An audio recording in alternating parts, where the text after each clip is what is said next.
தற்போது கிடைத்துள்ள அண்மை செய்தி, விக்கிரவாண்டி இடைத்தேர்தலில் தமிழக வெற்றிக் கழகத்தின் சார்பில் யாரும் போட்டியிடவில்லை என்று அந்த கட்சியின் பொதுச் செயலாளர் என் ஆனந்த் தெரிவித்திருக்கிறார். விக்கிரவாண்டி இடைத்தேர்தலில் தமிழக வெற்றிக் கழகம் போட்டியிடவில்லை என்று ஒரு அறிவிப்பு தற்போது கிடைத்துள்ளது. இடைத்தேர்தலில் எந்த கட்சிக்கு ஆதரவும் இல்லை என்றும் தமிழக வெற்றிக் கழகத்தின் பொதுச் செயலாளர் தற்போது அறிவிப்பு ஒன்றை அதிகாரப்பூர்வமாக வெளியிட்டிருக்கிறார். விக்கிரவாண்டி இடைத்தேர்தலில் தமிழக வெற்றிக் கழகம் போட்டியிடவில்லை என அக்கட்சியின் பொதுச் செயலாளர் என் ஆனந்த் அறிவிப்பு வெளியிட்டிருக்கிறார்.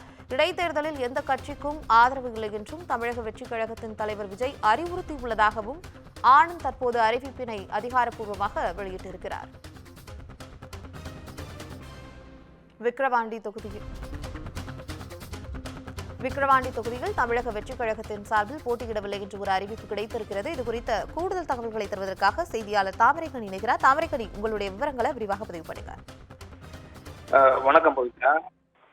வரும் ஜூலை 10ஆம் தேதி விக்கிரவாண்டி இடைத்தேர்தலானது நடைபெற இருக்கிறதாக இந்திய தேர்தல் ஆணையம் அறிவித்திருக்கிறது.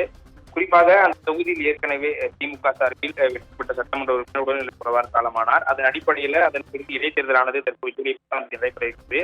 ஏற்கனவே திமுக, அதாவது தேசிய ஜனநாயக கூட்டணி சார்பில் பாமக, நாம் தமிழர் உள்ளிட்ட கட்சிகள் தன்னுடைய வேட்பாளர்களை தொடர்ந்து அறிவித்து தற்போது தேர்தல் களத்தில் குறிப்பிடக்கூடிய சூழ்நிலையில தமிழக வெற்றிக் கழகம் சார்பில் விக்கிரவாண்டி இடைத்தேர்தலில் போட்டியிடவில்லை என்ற ஒரு அறிவிப்பினை தற்போது கட்சியினுடைய தலைவரின் அறிவுறுத்தலின் பேரில் பொதுச் செயலாளர் புசியானந்த் தெரிவித்திருக்கிறார்.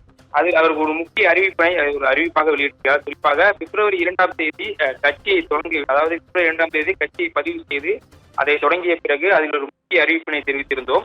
அதில் எங்கள் கழகத்தின் அரசியல் நிலைப்பாடு குறித்து தெளிவாக குறிப்பிட்டுள்ளதாகவும் தெரிவித்திருக்கிறார். அதன் அடிப்படையில் வருகின்ற 2026ஆம் ஆண்டு நடைபெறக்கூடிய சட்டமன்ற தேர்தல் தான் எங்களுடைய முக்கிய தேர்தல். அதுபோன்று அந்த தேர்தலில் போட்டியிட்டு வெற்றி பெற்று மக்களை பணியாற்றுவதுதான் தமது பிரதான இலக்கு என்று ஏற்கனவே தெரிவித்துள்ளதாகவும் தெரிவித்திருக்கிறார். அதன் அடிப்படையில் வருகின்ற ஜூலை 10ஆம் தேதி விக்கிரவாண்டி இடைத்தேர்தல் நடைபெற இருக்கிறது. அந்த இடைத்தேர்தலில் தமிழக வெற்றிக் கழகம் சார்பில் போட்டியிடவில்லை என்ற ஒரு அறிவிப்பு தெரிவித்திருக்கிறார்கள். குறிப்பாக எந்த கட்சிக்கும் ஆதரவு இல்லை என்ற அறிவிப்பினையும் தற்போது தெரிவித்திருக்கிறார்கள். இந்த அறிவிப்பானது தமிழக வெற்றிக் கழக தலைவர் விஜய் அவர்களின் அறிவுறுத்தலின் பேரில் கட்சியினுடைய பொதுச் செயலாளர் புசி ஆனந்த் தற்போது அதை தெரிவித்திருக்கிறார். தகவலுக்கு நன்றி தாமரைக்கணி.